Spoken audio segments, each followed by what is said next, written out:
بصوا كده يا شباب، المشروع بتاعنا فين واللوكيشن بتاعنا فين. ده محور الامر الرئيسي، دخلت المدينه الرياضيه من على طريق السويس، واحنا داخلين بنلاقي هنا مدينه بي 12.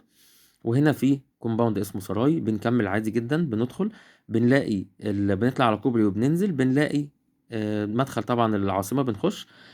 واول صينيه عندنا مشروعنا على ايدك الشمال على طول، اللي هو جولدن تاور 1، رابع قطعه ارض على طول من المدينه الرياضيه. وعندنا جولدن تاور 2 بعديه بعد الصينية التانية على طول. مساحة المشروع هنا 3000، احنا هنا مساحة المشروع التاني 6000 متر.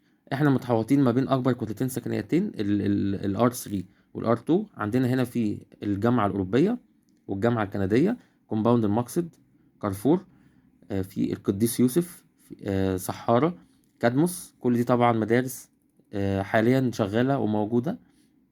وزي ما قلنا هنا في نرمين اسماعيل.